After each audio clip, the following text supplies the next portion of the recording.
સાહેબ, Vejalpur police station પત્રકારને arrest કરવામાં આવ્યા, કયા કારણસર અરેસ્ટ કરવામાં આવ્યા? એમાં એવું છે કે વેજલ પોલીસ સ્ટેશનમાં 8/12/24ના રોજ એક ગુનો દાખલ થયેલો હતો. એમાં 3 પ્રેસ રિપોર્ટરો વિરુદ્ધમાં ગુનો દાખલ કરવામાં આવેલો હતો.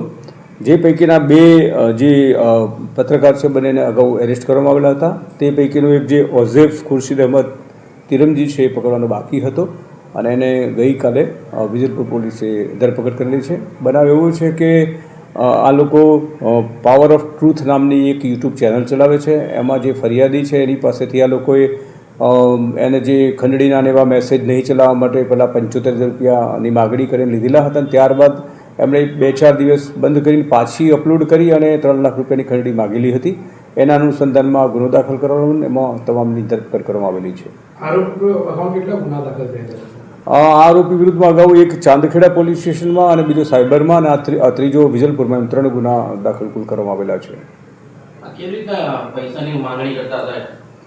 આ કોઈ જે ફરિયાદી છે એની હિસ્ટ્રી બાબતે ખોટા મેસેજ યુટ્યુબમાં ફેલાવી અને ત્યારબાદ આ નહીં ચલાવવા બાબતે પૈસાની માગણી કરતા હતા અને એક વખત પૈસા લીધા પછી ફરીથી બ્લેકમેલ કરવા માટે પૈસાની વધુ માગણી કરી અને એ બાબતે ગુનો દાખલ કરવામાં આવેલો હતો.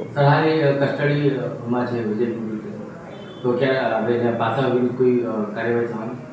અટકાયતી પગલાં જનરલી એની હિસ્ટ્રી ઉપર અને એની જે આરોપી છે એના એક ફેરો કોર્ટમાં પ્રોડ્યુસ કર્યા પછી એની કરવામાં આવતી હોય છે ને એ જે તે પોલીસ સ્ટેશન દ્વારા સમય પ્રમાણની કરવામાં આવતી હોય છે.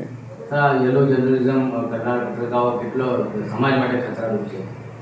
કોઈપણ જર્નલિઝમ જે કરે છે એ ખરેખર એણે સમાજના ઉપયોગી કામ કરવાનું હોય છે. એના બદલે ઘણા એવા માણસો પણ છે જે પોતાના અંગત લાભ સારું પોતે જાહેર પ્રજા છે એને હેરાન કરતા હોય છે, તો એ લોકોએ નહીં કરવું જોઈએ. ખરેખર પ્રજાલક્ષી કામ કરવું જોઈએ.